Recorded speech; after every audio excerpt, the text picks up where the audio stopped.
Okay, Gabbi Jennings, sort of run me through how it went out there. Obviously very well for you. How did you feel coming out of it?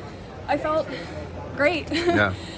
Truly, I have been really putting together a really great last month, and I feel super excited about it. And I think one thing that we've lacked in the last couple years is just being strong enough to close off of a hot pace. And going into today, I knew I didn't want to do any leading. I did that last year, and it tends to be swirly wind in Hayward, so really just trying to stay on the shoulder of whoever was leading and just turn my brain off. So, but yeah, just knew the way that the spacing of the prelim and the final is, we train on a 3-week or 3-day cycle. So workout, easy day, medium day, workout. So I was well, I mean, this would be a workout day. So just trying to close out that last K, and truthfully, that might be the only time I've ever actually smiled in a race. I felt like I was just big cheese in the whole last 600, and just because I feel so good and know that there's a lot there that I didn't have in years past. So talking about that last month then leading into this, what are some of the things that are working so well for you to put you in a position to be able to move like that?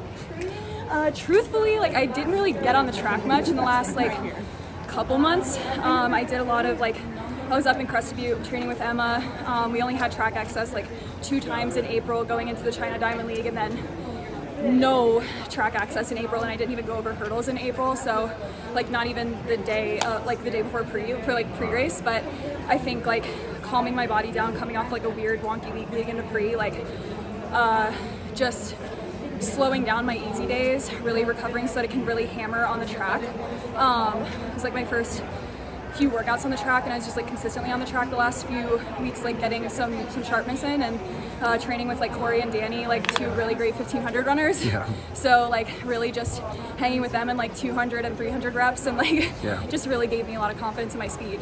Does that give you a lot of confidence executing it in a race like that, heading into a final? Oh, of course, yeah, definitely. I'm assuming that the pace will be a little hotter in the final, so at least that's what I would love. But I feel I can finally make that switch, that gear shift the last K or so that I know is needed to make the team. So I'm really excited with where I am.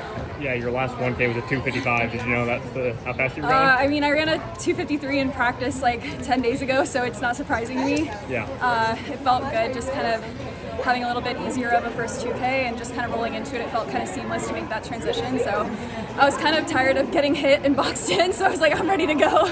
I was only supposed to go the last 800 to 600, but I was I'm gonna go early. I just can't keep doing that. So yeah. And as you said, you have a couple days to recover now. How do you approach the next 2 days? Just being as mellow as possible. I tend to get really in my own head sometimes, so I feel I've done a really good job last month of just calming down and worrying less, and just knowing that the hay is in the barn and we've done a great job. Pretty much this whole last 365 days. I had a big reality check last year at USA's last year, so I feel a very different person and athlete, and that's really exciting for me, and I can't wait to showcase that in the final. Do you write Paris down at all, or do you let your mind go there? I mean, do you write it anywhere? Well, I don't physically write it really, but I think after the China Diamond League, that was my first global stage kind of situation, and it was really exciting to see where I stacked up against the very world's best. So of course in my mind I'm that could be the Paris final. You never know. So I mean, it's definitely in my mind. That's the end goal. So yeah. The track is a sport that's trying to experiment with different things and offer prize money. For World Athletics is offering a gold medal, $50,000. Mm-hmm. Does that, how life changing would that be?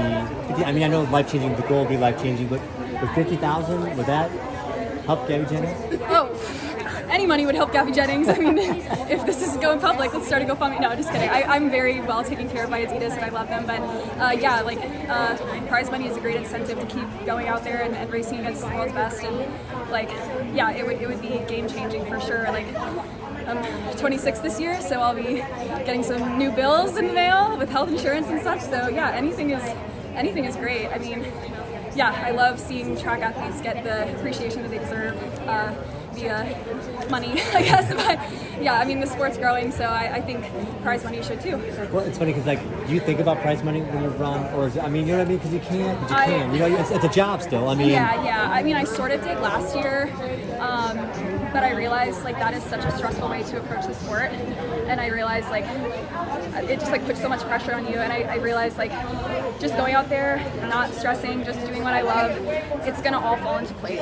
And like that's, yeah, I mean, people at the top of the sport probably like don't have to worry about money. People like kind of on that bubble might have to worry a little bit, but I've learned that like if you approach it like an athlete at the top, like things will just fall into place, and so yeah. It's well said. We've seen exponential growth in the women's sport, especially I think the WNBA, right? And you see what's happened there and the explosion of popularity. Yeah. How do you think we can kind of take some of the ideas that they're implementing and bring them to track and field as a whole?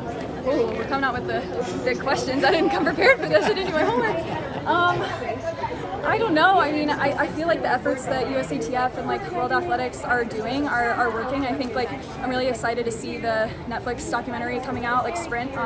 Is that July 2nd or something? I'll be watching it as soon as it debuts, and hopefully, I mean, they'll do a great job with the documentary, and like we'll just keep increasing the fan base. But yeah, honestly, I have a little bit of like race brain right now. I probably couldn't give you any like super like detailed ideas, but yeah, I think we're on the right trajectory, and I'm excited to see how it keeps growing and growing. Like I don't know if Snoop Dogg left the house, but I'd love to see him around, so that's pretty cool. Did you see Steeple next after Sprint?